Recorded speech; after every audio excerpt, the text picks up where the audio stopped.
Okay, today I got some things I want to talk about, and I've noticed I will feel very emotionally about a topic, but I will express because I'm riding off of emotion and not like communication with like an intentional focus. I end up being not carried along, but I want to talk about the next emotional connection, I guess. Like you trailing off into what is like the most fun thing to talk about. Expression. It's nice. Today we want order, and I'm gonna talk about some topics, and they're serious topics. So I like shot myself in the foot by saying serious. Now I have pressure on me. Go away, pressure. Pressure. Stop it.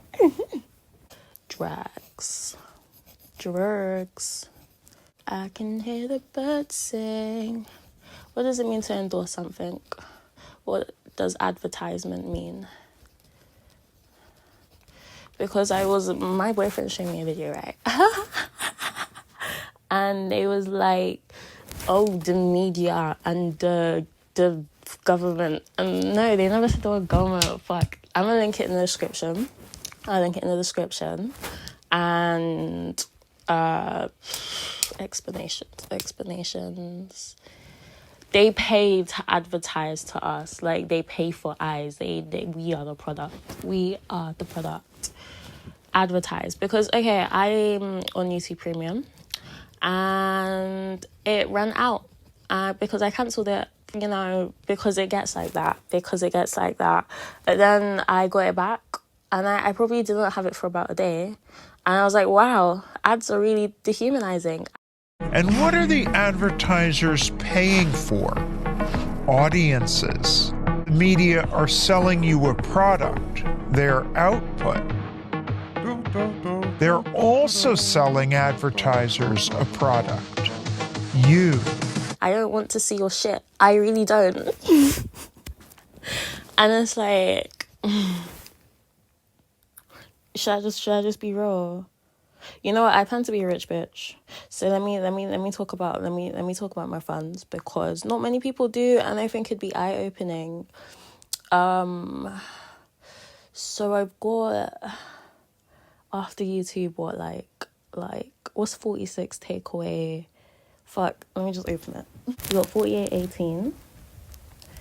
And just to give you an idea of how I spend my money, Apple $15.99, which was the YouTube Premium, because fuck your ads. Honestly, I've been doing on demand, and there's having that roadblock. People, it's only 10 seconds, but it's not the time. Time is relative. It's the principle. So $15.99. BT. I got Wi-Fi, bitches. I got Wi-Fi, my own fucking Wi-Fi, because I'm a grown bitch. And it's $29.99. I did a good deed. I shared my Wi-Fi password with my neighbor. But the reason why I really enjoyed this good deed was because my Wi-Fi password, the little sticker, was hanging on a clothes tag. And Primark, when they do themed shirts, not just Primark, but then it comes with it's a Disney shirt, so it has a Disney tag. And it was round and everything, and we love round things. My Wi-Fi password was on that, and then the little ribbon that was attached to the clothes, I taped that to my wall, so I could have a little flick thing. One side says Disney, one side's the Wi-Fi password. I don't need to hide it, but I kind of love things that are hidden away. I like cute little things like that. We love it. If you have one of them fridges that are a cabinet, go you. Anyway, so when I was sharing it, I did the Wi-Fi password for the mother, and she's gonna share it with her daughter. But then now she has a Disney thing. Imagine getting Wi-Fi and it came on a Disney card. Me as a kid, I'd be like, oh my gosh, because Wi-Fi is can't. Anyway, then I topped up my electric, which was $25. I am really good with my electric. I go through 2-3 quid a day. I'm quite good with it, but I don't have a fridge. I ain't used my fridge since October, because it hums really loudly and it's not even that cold. Like in the summer, it was hot on the side, and I put lemons in the door and they fucking fermented. So I was just like, no. And honestly, the fridgeless lifestyle has been really good for me because I was just letting things like rot there. And I've been conscious about what I want to eat and actually learning what happens if you don't put this in the fridge. And I've kind of come to a place where it's like, if you can't survive air for like a couple days, I don't really want you inside my body. So that was that. And there's like examples: fruit and veg, great. Pastas, great. Plant-based milk, great. Beans, tin stuff, great. And it's like, we want fresh produce anyway, so it's not something I want to buy weekly. Like when you're living alone, I understand if you're like taking care of a family, you want to do a bulk shop. But when you're living alone, you want to like do it in little pieces. I don't like carrying heavy bags from the store. I just feel overwhelmed. And it's a small space. Like unpacking that makes me feel overwhelmed. Anyway, we're talking about not having a fridge. I love it. I love it. I have my Brita filter jug that I love. Get a Brita jug. It will help you drink more water. I'm not gonna lie. I'm not even gonna lie. I'm not fond of the way that tastes. It tastes like it's supposed to convince me that it's clean, and that maybe when the filter like dies down a bit, it's gonna taste a bit more normal. I've got my filters and they last a really long time. My filter lasted like 60 days. And I go through quite a bit of water. I love my lemon squeezer. I love my 2 little hobs. I love my little sink. I like tiny living. And it's like a trend, but I'm here because I'm poor. It's what I need. It's what I need for now. I'm a vibrational match to this for now. For now. I'm growing. We're learning our skills and we're doing and experiencing and loving and fighting and loving and fighting. It's not even like I was like one day like, oh, fuck this fridge. I went on holiday and then I turned it off and I came back and it was moldy. So it was kind of like fate-ish and we're not going back. I just want to say something. When I lived in Camden, because I used to live in Camden, when I'd go stay with my boyfriend, I'd turn off my fridge to make sure my utilities didn't drain, and my utilities still drained. Even turning off the heat in the fridge, the fucking everything, my utilities still drained, and the utilities in that place was like £4 a day. It was a bump. It was a bump. It was a bump. It was a bump. It was a bump. Like growing up, if you're in a rush to move out of your parents' house, and just know that there's a lot to think about, because even it's not even a money thing. Even if you got it, it's still something you gotta do, like paperwork. It's still a task, and it's a lot. Sometimes tasks are overwhelming, especially tasks that you're not choosing. So yes, I am going to follow through on the task I set out to do, which was reading my costs. EE, my phone bill. Honestly, someone needs to sue the fuck out of EE. Sue them. File a class action suit. I hope they get sued. Can I get sued for saying they should get sued? The reason why they need to get sued was because 2 reasons, actually, personally, for me. For 32, I signed up for this because I was trying to cheat my way out of getting Wi-Fi. And I was like, oh, if I have unlimited data, like I live in a small space, like it's gonna be fine. I'll just hotspot all the time. No bitch. Hotspotting all the time is shitty, especially if you got a laptop, especially if you got other devices. You want to be able to turn it on and use it, okay? And also the service. So 2 things. I called them because I was barely getting internet. Like it was slow, very, very slow, very slow. And I never saw my thing go past 2 bars. The majority of the time, it's 1 bar. And I called them and they were like, oh, in the terms and conditions, it says we don't guarantee indoor coverage. And they said that they could give me a tenner off of my next month's bill, and that was about it. I can't get out the contract without buying my way out of the contract, which would have been like £500. £30 a month for Wi-Fi, for data, mobile data, that doesn't work in my own yard. So that was that. It's 30 quid a month. It was 30 quid a month. This year, they're like, oh, now it's 34 a month because inflation. And that shit should be illegal. I'm in a contract, like actually in a contract. You buried it deep in your terms and conditions. This really shady fucking no indoor coverage thing and the we can rise the cost for inflation thing. And it's like, let's talk about terms and conditions, because it's not like you can negotiate. It's not like we have, like, it's not like we're in a negotiating standpoint. They're not really terms and conditions, because you have to. When I got my iPad, I have to accept the terms and conditions to use the fucking iPad. Like, they're being treated like paperwork when it's a must. So for them to be allowed to bury this kind of shit in it and be like, oh, but you accepted. someone, it's already happening, but that needs to be revised. That needs to be resolved, because that's not a fair way.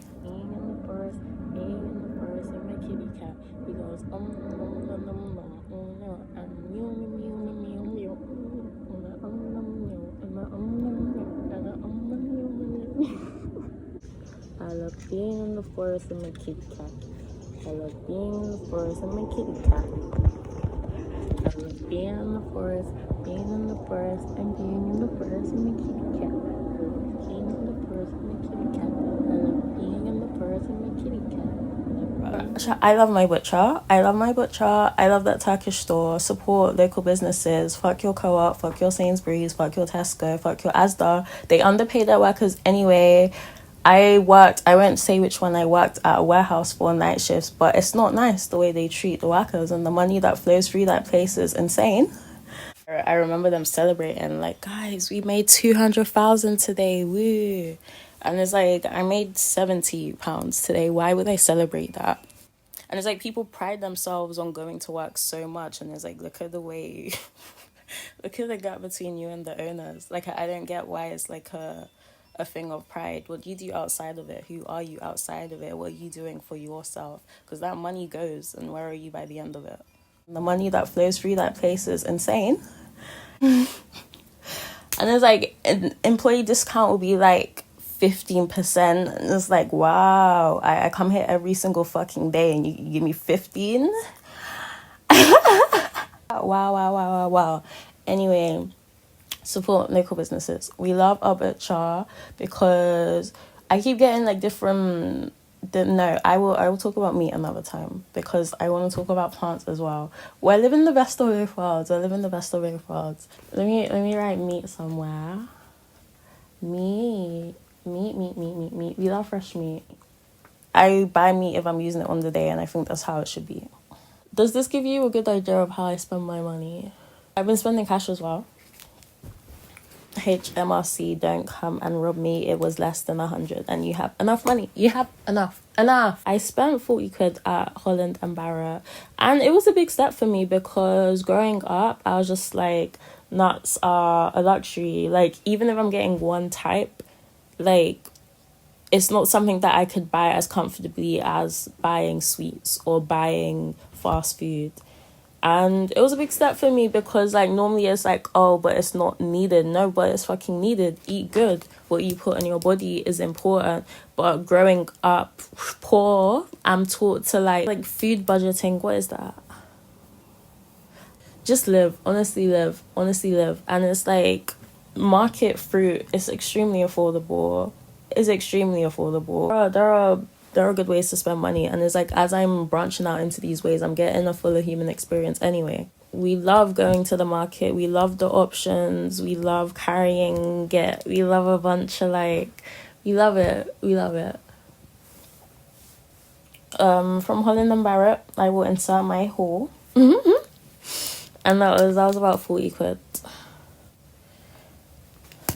And it's like, this is the way I want to live. I'm proud to live like this. Like, every time I crack open these nuts, every time I have my granola, I feel good, because I know that I'm choosing myself. Because choosing your wallet in that way, like frugal, it's just like, that money's gonna go anyway, and where's your vibration by the end of it? Money flows in and out, accept that. Pay attention to how you're feeling as it's flowing in and out. I like to feel good as I spend money, and I like to repeat my money affirmations as I'm like going to the store. I spend money on things that make me happy. I feel good spending money. I know that when I spend money, I benefit the economy. I know, like, stuff like that. Like, just to feel good about it.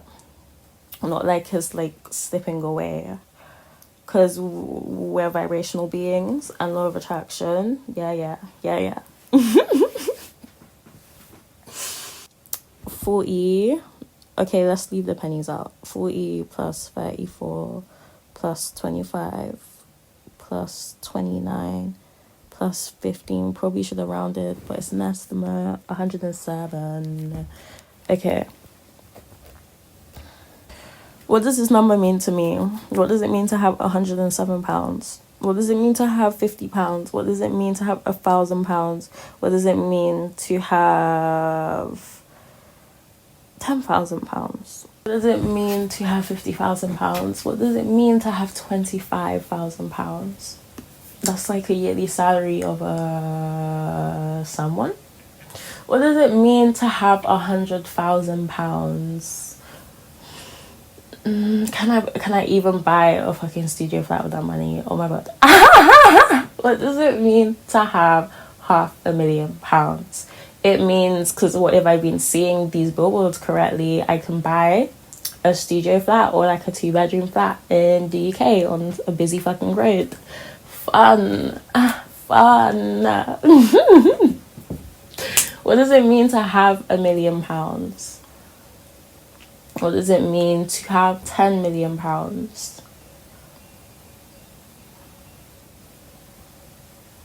My mind kind of goes blank, and the next step up for me would be like, oh, certain movies cost this amount of mils.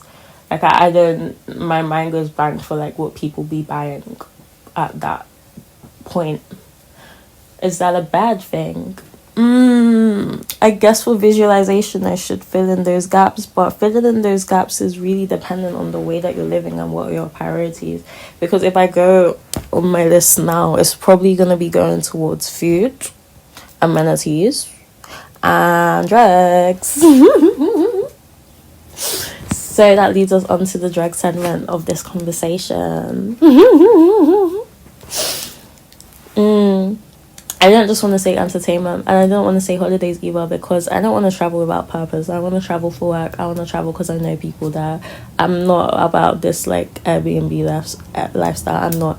Like, my boyfriend's currently in Turkey with his grandma and his cousins, just having a great time, 10 minutes from the beach. Like, that's how I'm trying to travel, like with a coziness, not just to like fish out of water. Is it bad to advertise drugs? Because they can advertise alcohol to me, and we're like, okay, we're on the cusp with like vaping and stuff.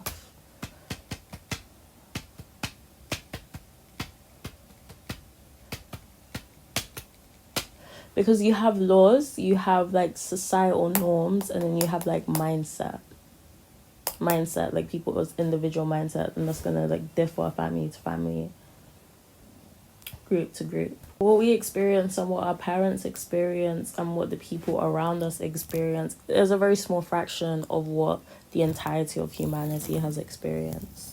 Part of my purpose is to show my mind. Mental nudity is part of it. We love it. Okay, what is a drug? First and foremost, what is a drug? Let's do the classes that I learned in school.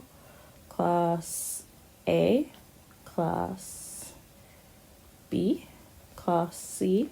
No, let me just express. Because it's like, we live in a society, we live in the digital age. I don't need to teach people what drugs are. School wants to classify, but I want to express. It's never the substance, it's the user. And I want to break user down into like the person ingesting it and the person like providing it and the person cultivating it. So that, i.e., the person that's like growing it or making it, and then the provider, the person that's transporting it to you, and then the buyer, the one that's ingesting it. That's all like user. The substance itself is neutral. It's just something existing in our reality. I want to talk about certain substances having a consciousness, like shrooms. From personal experience, times when I've taken psilocybin unprepared or not really chasing out a profound experience, it came and went, or it didn't affect me at all, even though I took a high dosage. And there have been other times when I have been searching for answers, and I get a really profound experience. When I went to Amsterdam with my boyfriend, he said that he could feel the consciousness of the shrooms specifically. They did not enjoy being in his body. He didn't have as good of a trip as me, but we did encounter the same presences. This is something that I'm going to talk about more in depth in future, because I do want to have more experiences with it, but that's my side note. One of the major differences for me is the come down. If a drug is more chemical, the come down is more steep. Like, you feel it more. Like, there's an imbalance. Whereas with shrooms, it's like a descent. It's gradual. If you like take more shrooms during a shroom trip, you just prolong the descent. Whereas if you take more chemicals during like a chemical drug high, it enhances it. Personally, people let me be specific. Family, friends, neighbors have assumed that I was on drugs when I was sober. What is it? What is sober? I don't know, but we're gonna write that down. It's a construct. So to me, it's a construct. But like I understand it, what it means. Like, oh, did you or did you not ingest? People have accused me of being on drugs when I was stone cold sober, and it's like, why do I think this is? No, I'm gonna include an excerpt, because like I'm in like a different mood right now. I had to think about me and my drug habits, and honestly, people think I'm doing drugs even when I'm stone cold sober. It's just woven into my personality at this point. Like, me stretching outside or walking barefoot around outside or playing with the dirt outside is like the first thing people say to write me off as drugs. I was like, okay. like honestly, anyone could do the same drugs as me and not get the same results. And it's like, other times when I'm on drugs is extremely beneficial for my spiritual journey, or just my mood, or my health. Like, these are medications, actual medications in different areas of the world, actual ceremonies, actual sacred rituals in other parts of the world.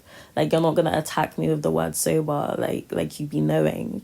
And it's like, when I am adhering to this construct, like, you still suspect that I'm not. So it's like, what is it truly? I noticed that when I'm charging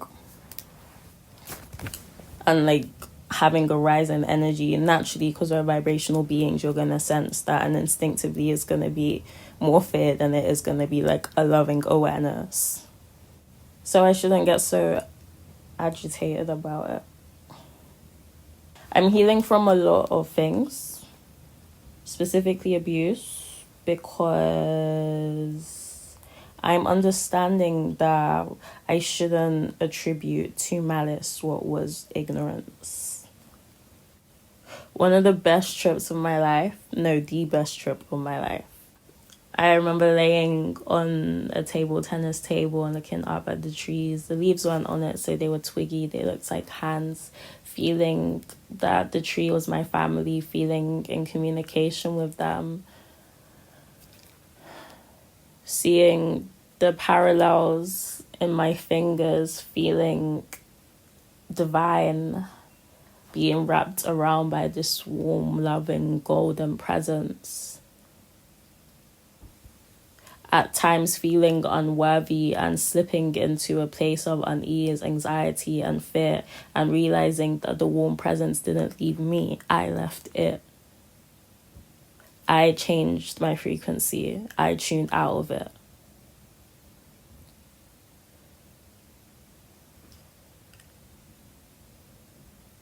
feeling safe looking at the clock at times, knowing how stable time is, how constant time is.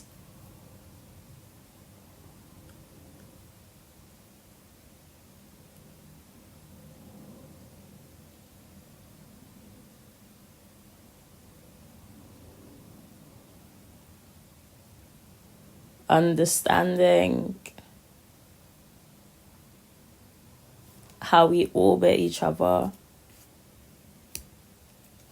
how we gravitate towards one another, even when we're not aware of it.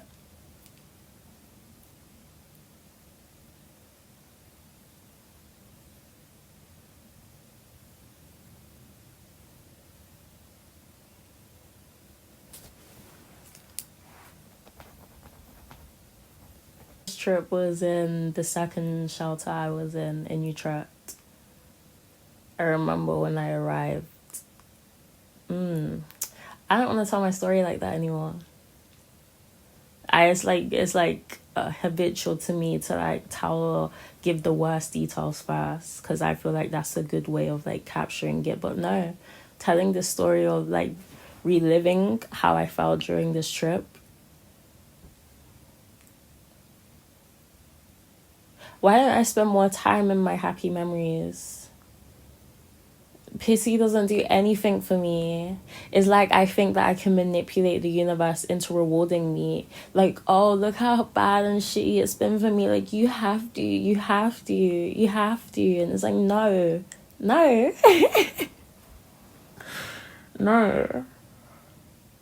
For all my drug users out there, let's have a chat. Let's have a chat. But just be mindful. Be intentional. When you're already sinking and you use this as like your life raft, you tend to sink deeper even though you're kosher while you're doing it. Enhance good times, enhance good moments, get in nature. I know it's like thrilling to do it in environments where you're not supposed to be doing it, i.e. work, i.e. school, but how much more an environment that you love to be in. Let the sun touch you. Watch a movie you love. Be around people you love. Listen to some music. Express yourself. Get in your journal. Write some songs. And you don't have to get out a piece of paper. You don't have to turn on GarageBand. Just start tapping. Start humming. Let your voice free. Mimic what you like already. These are beautiful things, and they shouldn't be demonized, but they should be treated well. Conversations with it as it was going down, because as it gets lower, it's easier to stare into. Personally, I call the sun daddy and the moon mama. It's nice to be able to relate to it on a personal level, on top of being like oneness. I am the sun is me. But I like to call it like my family, my paternal figure. It's nice. It creates a warmth that is just really completing when at times when I just need someone to talk to.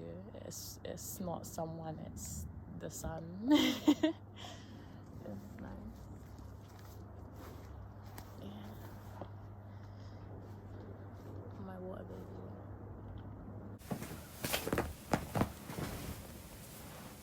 My boyfriend's sending me videos. Oh. It's a kitty cat. Dang, his cousin is pale. I'm saying that because he's about to get tanned. They landed today. He's coming back with a tan. A little kitty cat. Another kitty cat. Oh my gosh. He looks so sphinxy. Wow, look at that jawline. I left Leo at the park. Guys, he took his shit in the bed today. In the bed. As in, I had to cut open my bed to get the shit out.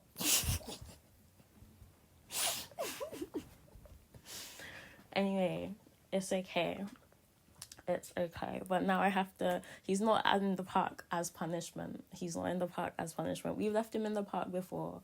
and it's foresty, and he knows how to keep himself safe. And it's like, I am his secondary source of safety. His primary source of safety is gonna be his instincts. I'm his primary source of food. His secondary source of food is gonna be foraging or hunting. I mean, probably not. He's killed a rat and only played with it. Anyway, I'd rather him. I had a little altercation with my neighbors because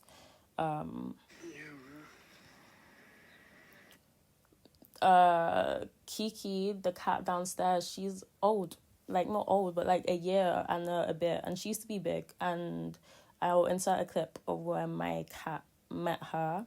But then she lost a lot of weight after she had her surgery. And I just don't think they treat her well.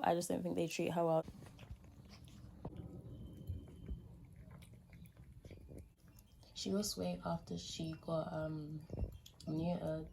But at the same time, she doesn't get wet food, and I feel like she should be getting wet food or chicken. Beer ate raw meat the other day.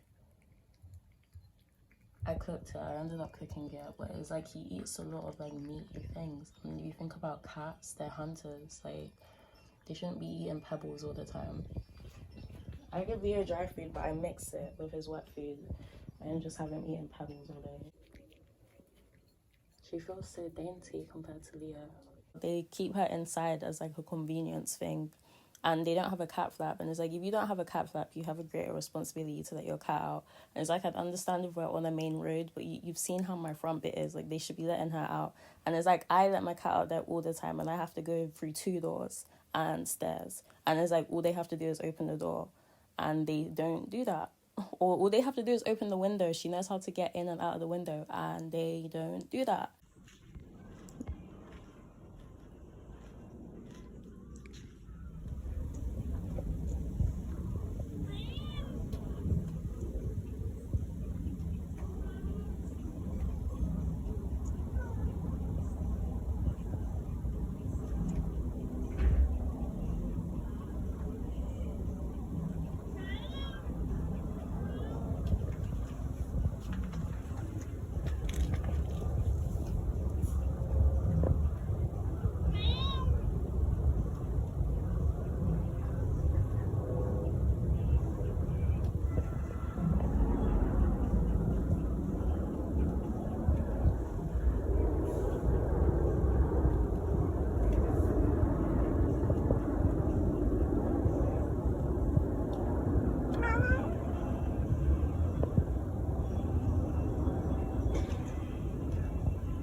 They used to take Leo without telling me when he was a kitten. There was one night when he was gone all night, and I was worried, but at the same time, I'm like, okay, he's a cat, he's not neutered, maybe he's gone out for that reason. A lot of people have been telling me to neuter him so he doesn't stay out all night. So maybe I just have to accept that sometimes he's going to stay out at night. Next morning, they let him out, and then she tried to say, oh, I was calling you. There was not the one call, not the one text message on my phone.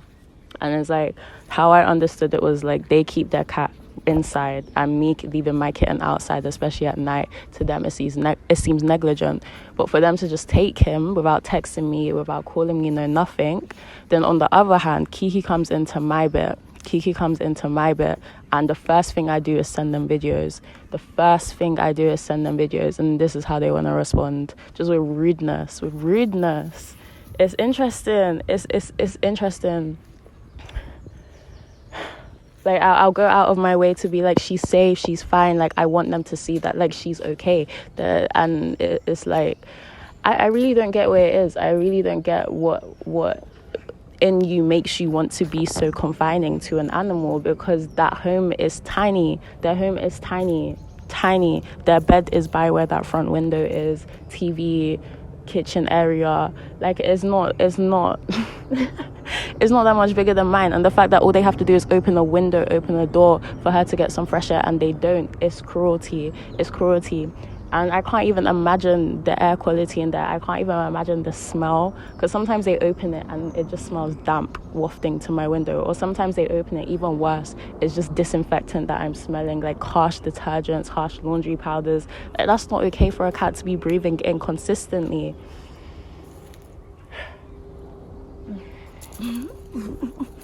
I just think it's funny that it be the Christians that be the most uncaring towards other life forms. Like, you pride yourself on being good people, you want to claim superiority over me because I'm doing drugs or whatever, but look at the way you treat the world around you.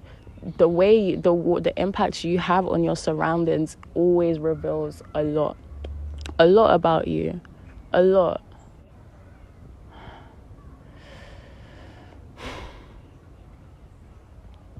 Today, she came in up my stairs, and I was like, sorry, my love, you have to come out, like, they don't want you in. And she went out, and then instead of just leaving her out to play at the front bit, they went and took her straight in. So we got these videos now. And it's this is alignment. I don't know what will come of this story, but it's a tragedy.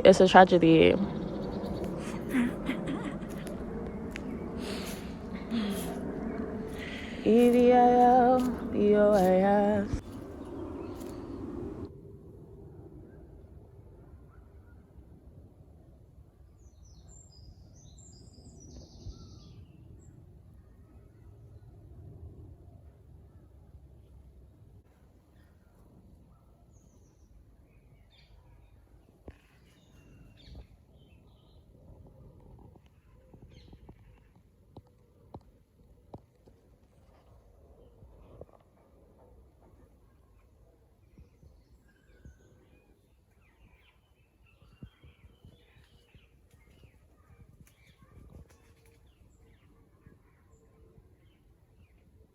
When Leo was little, and he was a kitten, I got to handle Cherie. If you watch my old video, you saw I was struggling.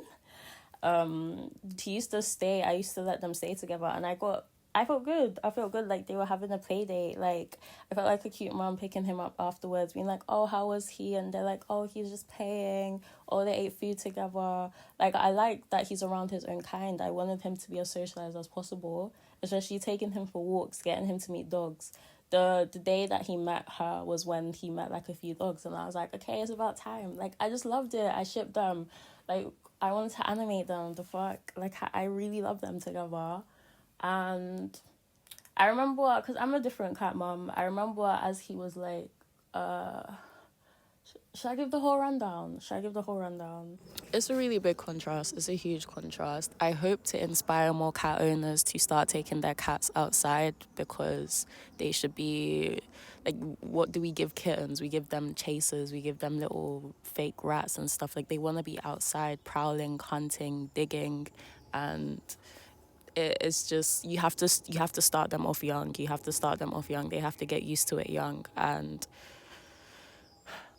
it's cool if you don't like it. It's honestly fine, but in Kiki's situation, that's animal cruelty. And I hope that if anyone is like treating their cat like that, then at least they understand that there's everything to gain by letting them out. Hi. Hello. How are you?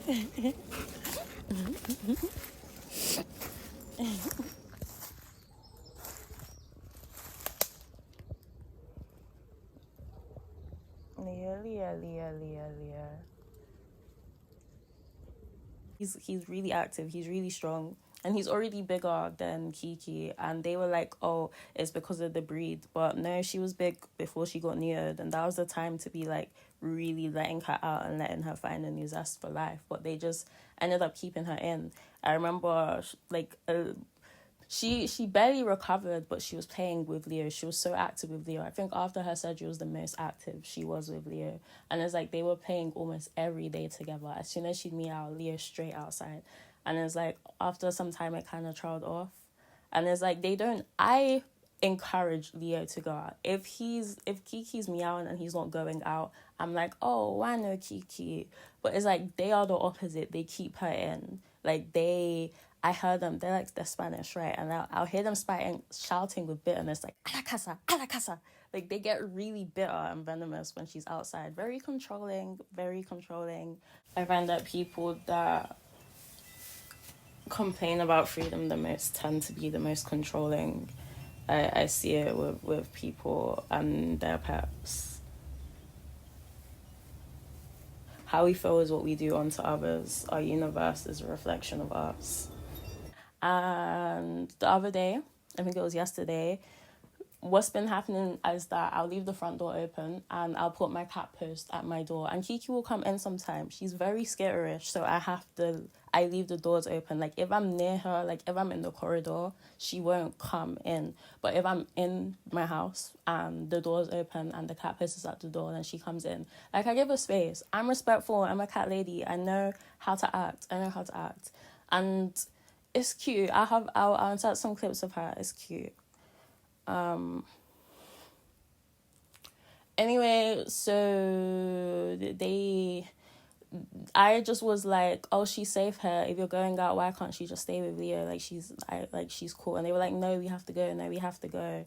And it's just like, it's a cat. It's a cat. Like if you wanted to keep something in a cage, get a hamster. But then their rebuttal is, oh, it's not a tiger. And it's like, that's their normal. But it's like, I just don't think it's right that people get pets as like objects, as like additions to their lives. Like they're living beings, they got spirit, they breathe too.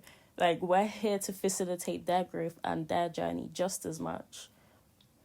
Just as much. They're not just our accessory. As a kid who loved having toys, they're not like that. They're not just an addition for you. They're not just for you to play with. They're not just an emotional support animal. You're also there to let them have the fullest not human living earth experience that they can. And it's like socialization is one of them. Like every human knows how important community is to them, how important partnership and love is to them. And it's like, anyway, I could talk about this for days. But they were calling her. Kiki wasn't coming out. She was in. And I was like, they asked me if I could grab her. I was like, let me just not do anything. And then eventually they came in to get her. That's so cute. He's gonna get huge though. Oh. She's actually a little daredevil. When she was in mine, she climbed on top of my windowsill. She hasn't climbed on top of my windowsill like that. Like, you see that top part of my window? She was standing on that. And she jumped straight onto that with the pigeons. She's actually a little daredevil.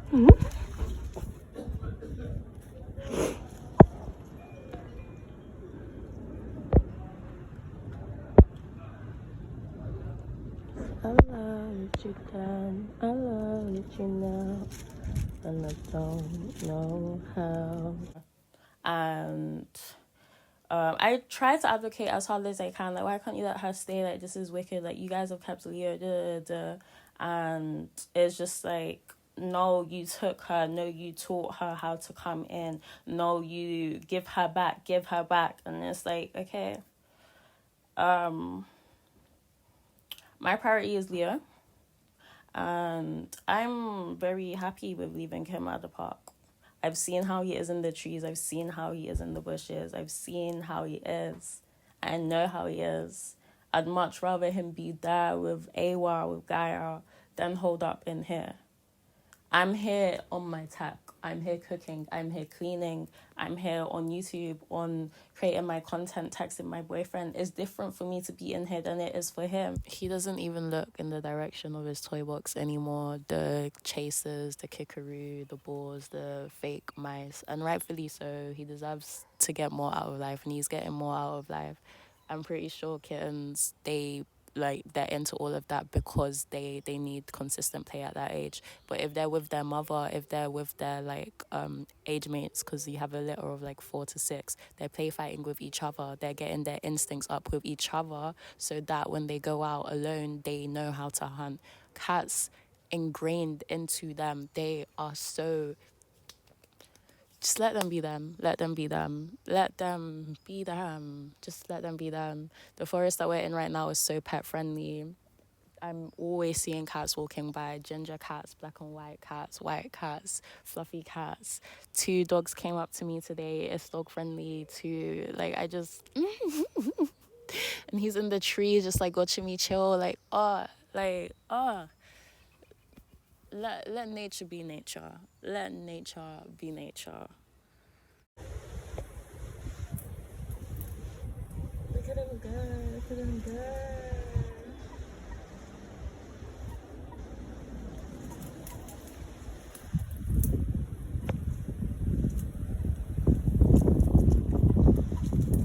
Look at him come down. You got it. You got it. You got it. You got it. So proud of you.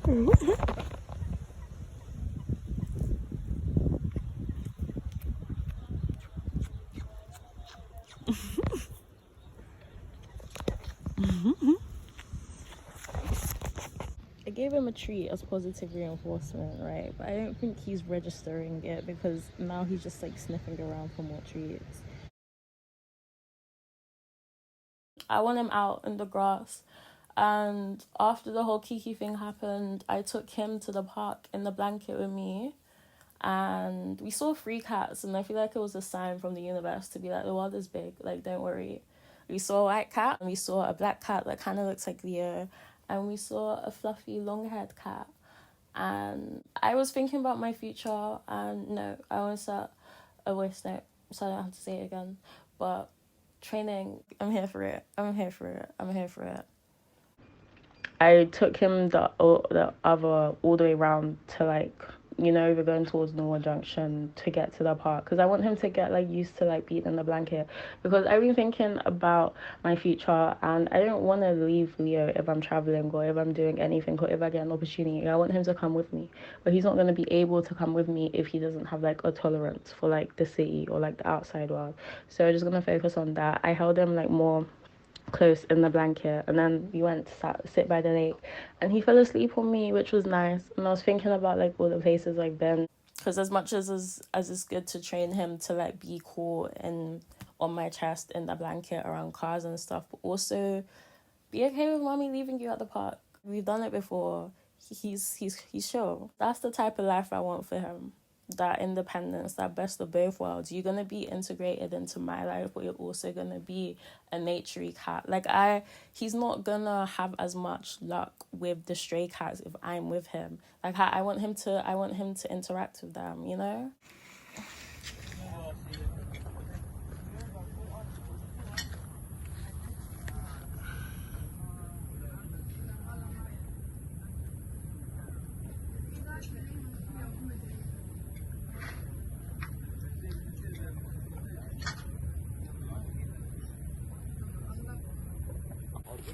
He's enjoying that. I think it's a female cat. Female. Mm-hmm.